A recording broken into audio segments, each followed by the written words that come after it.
skala 2-nya bisa lebih bersih. Karena Nah, ditakutkan meminimal menularkan ke janinnya, ke anaknya kan dok, pada ya saat pada pengeluaran saat pervaginam.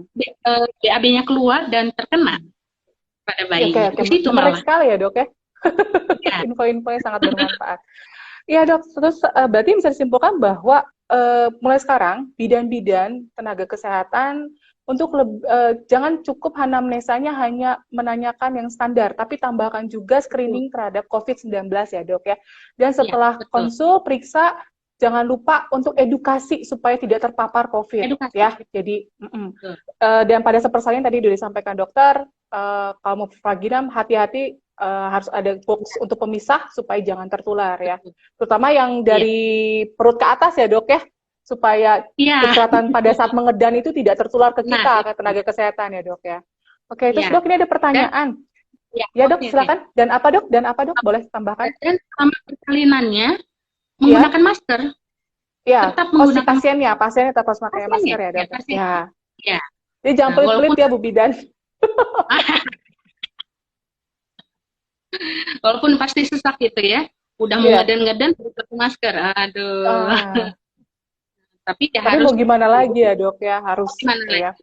Ya, dan Ya. itu edukasinya. Itu penting edukasi supaya nanti Oke, pada edukasi. saat datang melahirkan jangan sampai oh saya nggak tahu, saya nggak dikasih tahu. Oh, aduh, Itu bahaya ya dok ya. Jadi bahaya. bidan harus mau edukasi tentang COVID ke Edukasi. setiap pasien ya. Betul, Oke.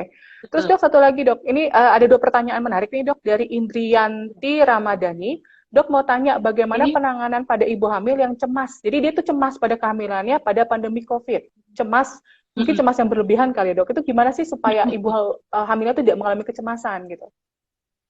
Oke. Jadi ya, kenapa cemas ya? Karena kurang tahu. Nah, jadi Oke, supaya ya. tidak cemas, dia harus tahu. Nah, jadi kalau supaya tahu, bagaimana? Cari tahu. Nah, cari tahunya kemana? Ya sumber yang jelas, yang Tepat. benar. Yaitu di webinar ini. Ya, ya Kalau benar dok.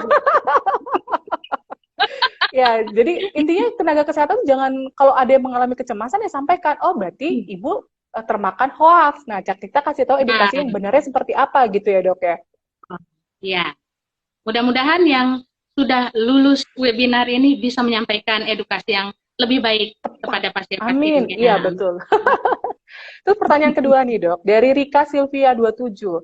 Benar nggak dok kalau tablet penambah darah ditunda pemberiannya untuk bumil di masa pandemik? Benar nggak sih dok? Harus Oke, ditunda gitu pembelian tablet FE? ya, oke. Kalau untuk ibu hamil yang tidak ada masalah, tablet EV sangat membantu. Silakan Maksudnya diberikan. masalah ini Tapi apa dok maksudnya? oke, itu ada catatan memang untuk Mm-mm. yang sudah kita bilang confirm untuk ada COVID-19. Oke, Sebaiknya yang positif disarankan maksudnya ya? Atau PDP yang juga positif. itu? Positif atau PDP, dok? Eh, yang positif, positif, Positif, confirm. oke, oke. Confirm, oke. Ya, ya itu jangan diberikan karena itu akan membuat kondisi di dalam tubuhnya yaitu biasanya untuk ya hemolytik yang seperti itu akan bermasalah Oke, gitu. ya bermasalah nih ya. Jadi kalau udah kamu berarti itu udah di-refer ke rumah sakit ya, ke rumah sakit rujukan ya. Betul, Berarti itu penanganannya sudah ada SOP-nya ya, dok ya. Oke. sudah dan multidisiplin. Pasti multidisiplin. Ada ilmu penyakit dalam, Hmm. ada ilmu kesehatan anak, perinatologi ya. Nah, itu pasti semuanya sudah terlibat. Obstetri udah semua, bukan hanya satu satu saja begitu ya. Tidak hanya obstetrinya tapi juga perinatologi pasti terlibat, juga untuk internis terlibat begitu. Jadi semua akan terlibat pada penanganan ibu hamil dengan COVID positif. Oke, menarik sekali ya, dok ya. Banyak ilmu baru yang maksudnya terhadap pandemik ini yang dokter sampaikan, yang harus kita tenaga kesehatan bidan dan pasien pada ibu hamil ini banyak menambah pengetahuan. Nah, terus dok, mungkin dokter bisa sampaikan pesan untuk ibu hamil dan pesan untuk ibu bidan sebelum kita akhiri sesi yang pertama ini, sebelum lanjut ke Bu Erni sesi kedua ya dok. Oke, baik. Terima kasih. Kesimpulannya adalah satu, pencegahan umum selalu harus dipentingkan.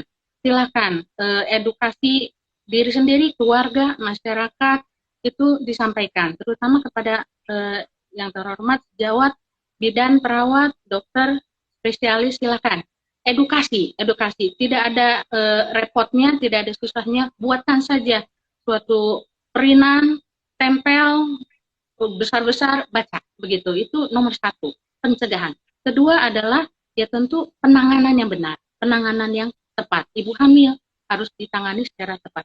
Dari pihak mana? Ibu hamilnya itu sendiri harus menangani diri sendiri secara tepat, keluarganya, dan juga pasienkes, nakes. Itu harus tepat. Nah, artinya apa? Bukan masalah menolak pasien, tapi ketersediaan APD, ketersediaan SDM, apakah ada atau tidak. Nah, jangan sampai memaksa diri, begitu ya.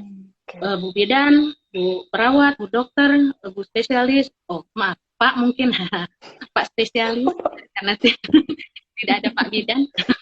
Itu Iya benar.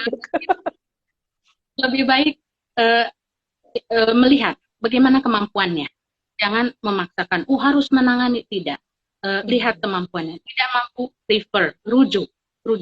Nah, sehingga itu yang harus kita lihat sistem rujukannya. Jangan sampai nanti kita rujuk, asal rujuk, telepon. Ada ketersediaan, ada rujuk. Nah, gitu ya. Sehingga rujukan yang tepat dan terencana ya. Lalu yang keberapa ini sekarang? Ketiga, kita sendiri sebagai nakes harus bisa memelihara kesehatan diri kita sendiri. Minumlah vitamin, makanlah yang sehat, tidak perlu diet. Iya, Gitu. jangan dulu diet ya dok, untuk nakes. Makan yang banyak, tidur yang cukup. Ya tentu. Ya tidur yang cukup ya dok, itu penting ya. Betul penting. Nah kita harus benar-benar kalau sebelum melayani ke pasien ya tentu kitanya juga harus dalam kondisi sehat. Begitu Bu In. Iya benar, Terima kadang kasih. kita jangan sampai kesehatan kita sendiri tidak dipedulikan, padahal justru kita Ya, sebagai tenaga kesehatan harus sehat dulu baru menolong orang ya dok ya. betul. Jadi